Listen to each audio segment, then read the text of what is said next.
Welcome back, YouTube. Today we're making home fries or a potato hash for breakfast.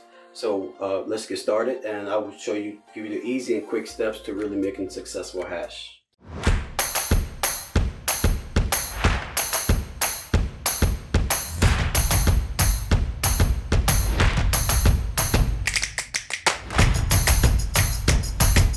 So as you can see, the list of the ingredients have been prepped out for the most part, except the parts of the potato, parts of the onions. You're gonna cut those a little bit. So what I like to do is really cut the potato the same size, so they cook the same equal amount of time. Versus if you're cutting chunks and you're cutting smaller bites, one part is cooking more than the other, a lot faster. So you may have inconsistency in your dish. So probably finish cutting the potato, then we're going to cut medium sized yellow onion. So if you do a large dice on the yellow onion, make sure you keep your fingers tucked in when you're cutting, so it prevents you from cutting yourself. So in a medium hot pan, say like medium high heat or medium heat, should I say. We'll start with 1 or 2 tablespoons of olive oil, along with 1 tablespoon of butter. That's when we'll add the potatoes that you previously seen diced before.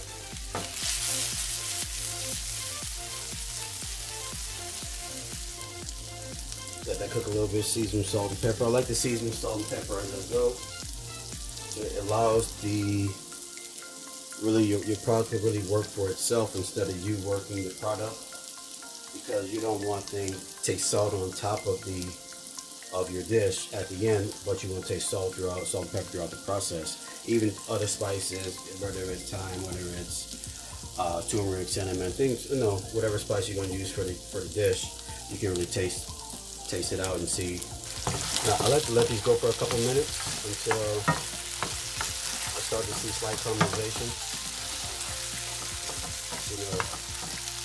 The more caramelized, the more flavor. You allow those flavors to really break down and really come out in the dish. Whether it's potato or it's an onion, you get some sweetness that really gels in the dish. Next, I'm gonna add the onion. So these bell peppers are about a quarter bell pepper each. Part of the red.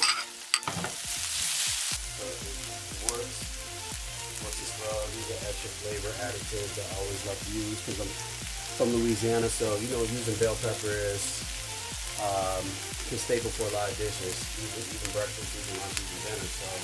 But this is the way I grew up, the way I've always eaten the potato hash or the home fries. Next thing, we'll add 1 tablespoon of garlic. That will mix. So I preferably love to use cast iron pan or carbon steel. So you see, it's an easier non-stick. It really holds itself to the ingredients and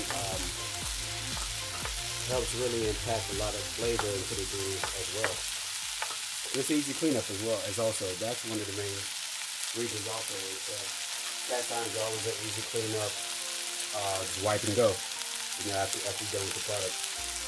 Next, we're gonna add one of my favorites. My seasonings. This is my Nola Creole seasoning. It was packed with flavor, packed with tons of flavor. This is about 2 tablespoons worth for this amount of potatoes and vegetables. So, has flavor such as paprika, garlic, onion, and other spices. So this works well with this dish, and it'll really give it full life, full flavor as you pair it with maybe eggs, maybe bacon, other things such as that, or even sausage on the side. So the potatoes have been cooking for at least 3 to 4 minutes so far. You can start to see some caramelization is really coming through. It's starting to shine through. So I love to let this go at least 7 or 8 minutes. Constantly tasting as you go, which is one of the most important things, crucial elements to cooking. It's really tasting as you go. Cooking anything, it could be the simplest thing. It could be a vinaigrette. I will always taste as I go. So while that's cooking, I'm going to dice some parsley and just really add it at the end before it really help finish the product.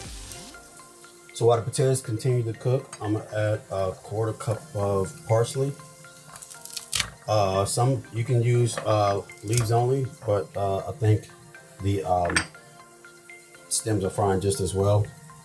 Sometimes you just roll them up just as is, and once you get a nice fine bulb that's comfortable for your hand lamp, you just come across and just do a nice fine chop.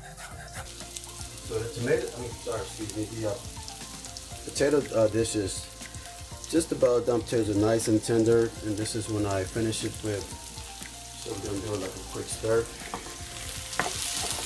You know, if you're comfortable flipping the pan, go ahead. Why not? I encourage that. I encourage you to learn that step. You know, it saves steps of stirring. It's just a level of comfort, you know, that you love to do. Flip the pan. Flip action as well. So I like to plate this dish in a medium-sized bowl.